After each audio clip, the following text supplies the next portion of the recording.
Hello student, welcome to this video. Finally कक्षा 10वीं के लिए अर्धवार्षिक परीक्षा विषय गणित का क्वेश्चन पेपर हम लेकर आ चुके हैं। यहाँ पर आप देख सकते हैं 3 घंटे का आपको समय, 75 नंबर का पेपर आपका है। निर्देश आप पढ़ सकते हैं, ठीक है, क्योंकि देखिए आप देख सकते हैं सभी जोनों के जो क्वेश्चन पेपर हैं वो अलग अलग इस बार आ रहे हैं।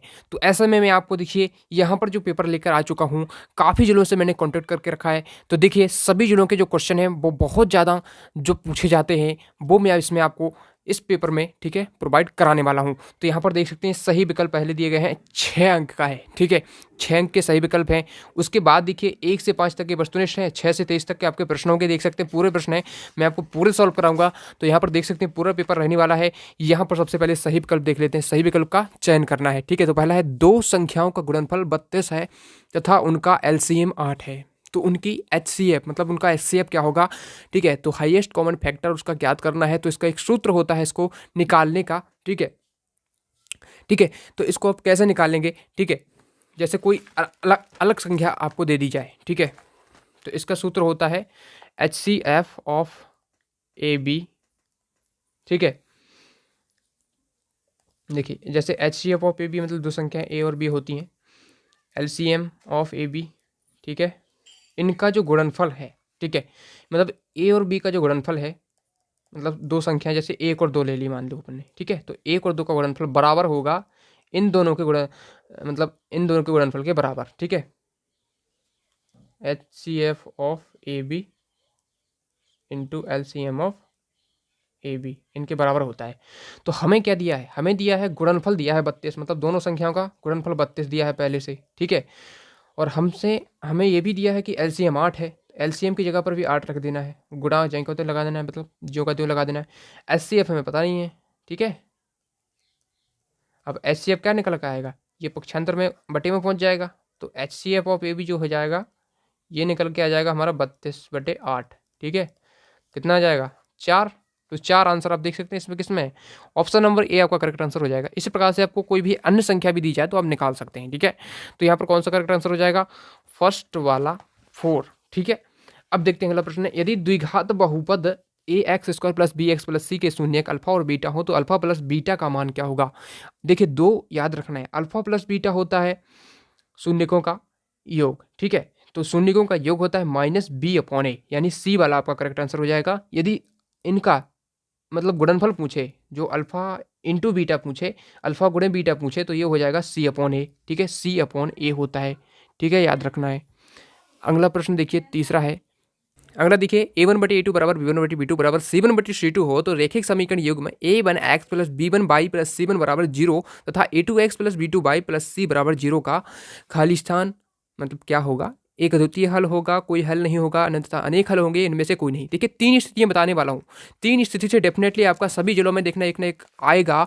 यहाँ पर देखिए A1/A2 बराबर B1/B2 बराबर नहीं C1/C2 हो तो कोई मतलब अद्वितीय हल होता है, मतलब कोई हल नहीं होता है। देखिए अच्छे से बताता हूँ मैं, देखिए A1/A2 बराबर है B1/B2 बराबर है C1/C2, इस स्थिति में होते हैं अनंततः अनेक हल, ठीक है, अनंततः अनेक हल, ठीक है।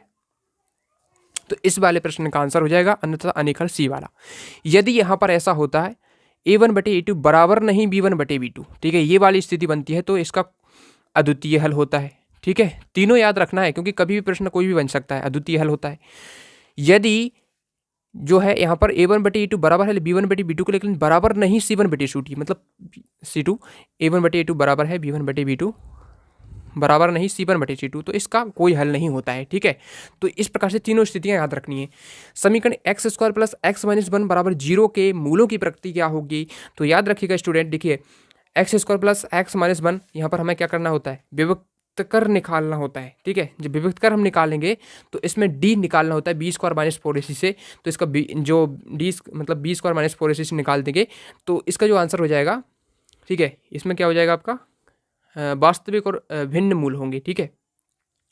तो देखिए इस प्रकार से इसका बी वाला ऑप्शन हो जाएगा। अगला देखते हैं, देखिए सभी प्रश्न हम देखेंगे, थोड़ा धैर्य रखिए आप, ठीक है, क्योंकि मैं थोड़ा समझा के बता रहा हूँ ना तो थोड़ा टाइम लग रहा है।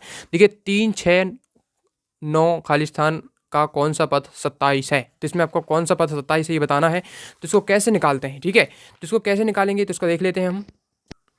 तो देखिए जैसे कि हमें देखिए निकालना है यहाँ पर 3 6 9 का कौन सा पद 27 है, तो हम लगा लेंगे, एक सूत्र होता है ए एन बराबर A plus N minus 1 into D.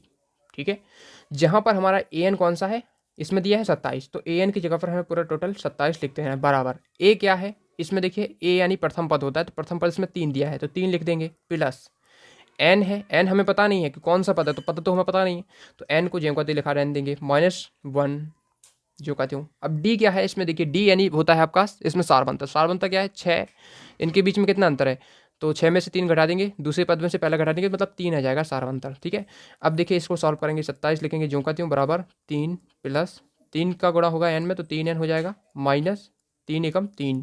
ठीक है, अब देखिए यहाँ पर क्या करेंगे, 3 को उस तरफ भेज देंगे, यानी कि यहाँ पर देख सकते हैं इस स्थिति में 3 से 3 कट जाएगा, क्योंकि प्लस और माइनस हो जाएगा, ये वाला प्लस का है, ये वाला माइनस का है, तो कट जाएगा। अब 27 के बराबर में 3n बचा है।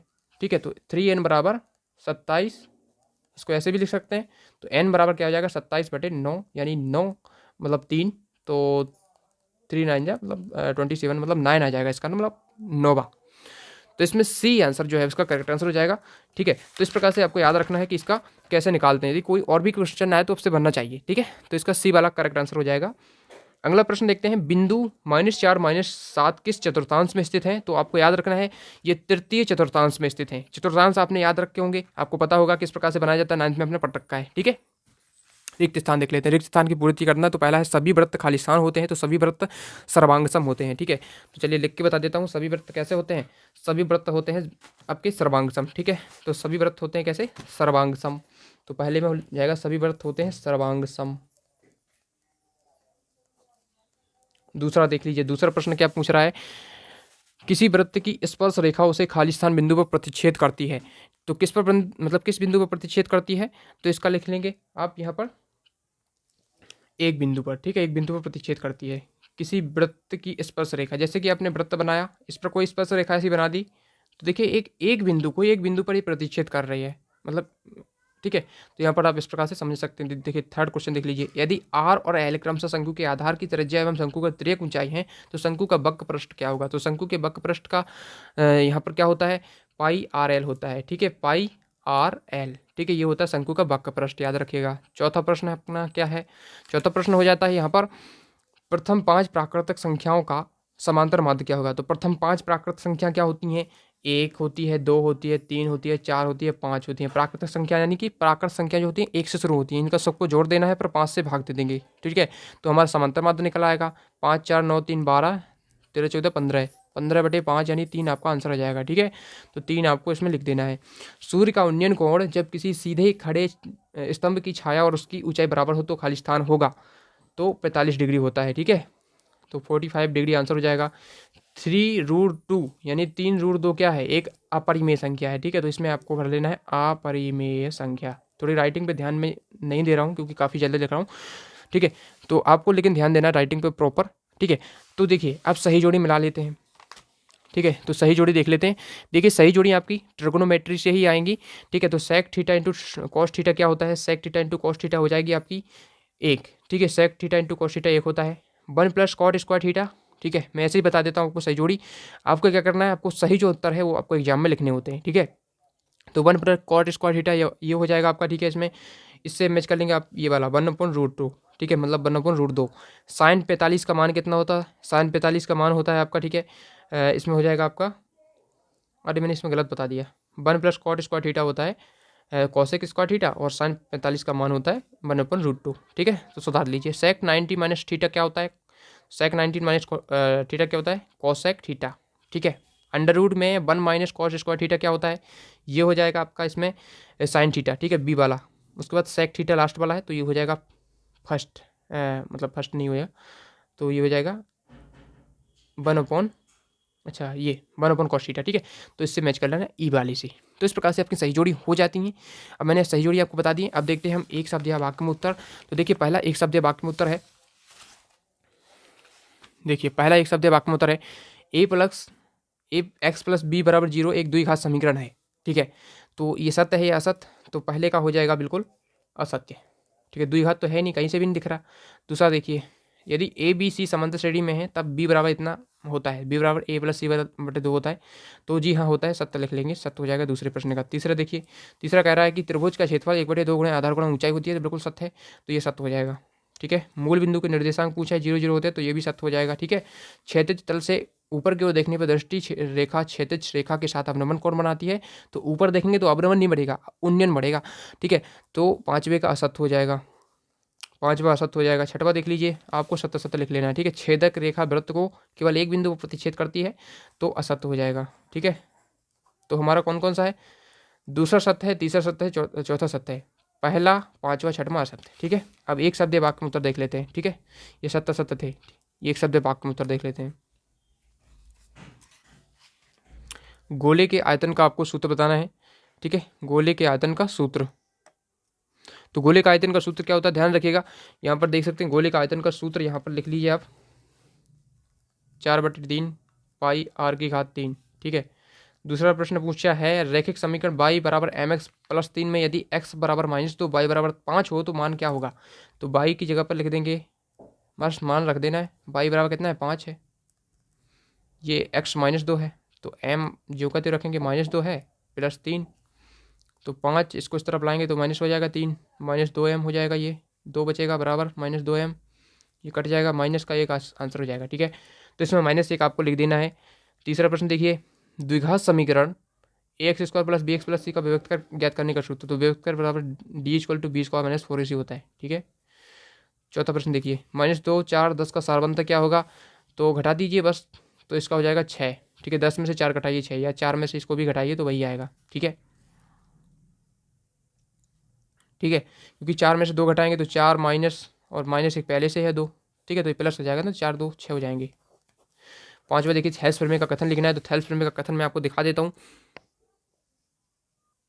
तो देखिए थेल्स प्रमेय का जो कथन है वो यहाँ से लिखेंगे, यदि किसी त्रिभुज की एक भुजा के समांतर अन्य दो भुजाओं को भिन्न भिन्न बिंदुओं पर प्रतिच्छेद करने के लिए एक रेखा खींची जाए तो ये दो भुजाएं एक ही अनुपात में विभाजित हो जाती हैं। तो थर्ड का आंसर इस प्रकार से आपका हो जाएगा। ठीक है ना, अब देखते हैं हम अगला प्रश्न हमारा क्या कर रहा है, वृत्त के एक बिंदु पर प्रतिच्छेद करने वाली रेखा को क्या कहते हैं। तो वृत्त को एक बिंदु पर प्रतिच्छेद जो रेखा करती है उसे क्या कहते हैं, तो लिख लेंगे यहाँ पर स्पर्श रेखा कहते हैं। ठीक है, तो छठे का हो जाएगा स्पर्श रेखा। तो इस प्रकार से हमने सभी आपके एक शब्द या वाक्य में उत्तर देख लिए, सभी ऑब्जेक्टिव मैंने आपको कंप्लीट करा दिए हैं 32 के 32। इसी प्रकार से आपको देखिए, अब हम आगे के प्रश्न आपके देखते हैं।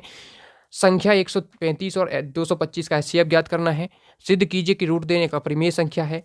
HCF ऑफ 306 657 9 दिया है, LCM आपको इसका ज्ञात करना है। ठीक है, सभी प्रश्न आपको दिखा रहा हूँ, पार्ट 2 में इसके सॉल्यूशन में प्रॉपर बनाने वाला हूँ, सॉल्यूशन आपको पार्ट 2 में दिखाया जाएगा। ठीक है ना, तो पार्ट 2 के लिए बस वेट कीजिए, जल्दी आपका पार्ट 2 आने वाला है। तो पहले मैं प्रश्न दिखा देता हूँ ताकि आप लोग इसकी प्रैक्टिस कर पाएँ। ठीक है, और सॉल्यूशन मैं आपको पार्ट 2 में ही बताऊँगा। ठीक है, तो देख लीजिए 8वां प्रश्न आपका इस प्रकार से हो जाएगा। 8वीं का अथवा देख लीजिए, 9वां देख लीजिए। ठीक है, 9वां प्रश्न हो जाएगा, 9वीं का अथवा देख लीजिए। 10वां प्रश्न देख लीजिए। सभी प्रश्न इसमें देखिए, एक भी ऐसा प्रश्न नहीं है जो बार बार नहीं पूछे जाते हों, बार बार ये प्रश्न पूछे जाते हैं। देखिए सभी प्रश्न करना है, क्योंकि कई जिलों में पूछे जा रहे हैं, अलग अलग जिलों में अलग अलग पेपर आ रहा है, तो हो सकता है आपके जिले में ये वाला प्रश्न आ जाए, किसी जिले में दूसरा आ जाए। तो इस प्रकार से आपको सभी करने चाहिए। ठीक है, तो जितने मैं बता रहा हूँ आपको सभी करने हैं। ठीक है, सभी की प्रैक्टिस अच्छे से करके जानी है। देखिए यहाँ पर 10वां हो जाएगा, 11वां हो जाएगा, 12वां प्रश्न देख लीजिए, ये वाला बहुत ज़्यादा पूछा जाता है। ठीक है, 13वां प्रश्न देख लीजिए, आपका यहाँ पर हो जाएगा। ठीक है, सॉल्यूशन में पार्ट 2 बनाने वाला हूँ, उसमें सॉल्यूशन पार्ट 2 में हम देखेंगे। ठीक है, 14वां प्रश्न देख लीजिए, 15 हो जाएगा आपका, 16 हो जाएगा, यहाँ से 17 हो जाएगा। इसका PDF डाउनलोड करना है, लिंक डिस्क्रिप्शन में मिल जाएगी, वहाँ से इसका PDF भी आप डाउनलोड कर पाएंगे वेबसाइट का। ठीक है, तो PDF भी आप यहाँ पर डाउनलोड कर पाएंगे इसका। उसके बाद देखिए 18वां प्रश्न आपको हो जाएगा यहाँ से। ठीक है, 19वां प्रश्न यहाँ से हो जाएगा, 20वां प्रश्न हो जाएगा आपका, 21वां ये हो जाएगा। ठीक है, टोटल आपके 23 प्रश्न पूछे जाने हैं। 22वां प्रश्न देख लीजिए, यहाँ से हो जाएगा, इसमें आपको प्राप्त अंकों का माध्य ज्ञात करना है। ठीक है, तो इस प्रकार से 22वां प्रश्न हो जाएगा। 23वां देख लीजिए, इसमें आपको दैनिक व्यय को दर्शाती है, तो इसमें क्या करना है।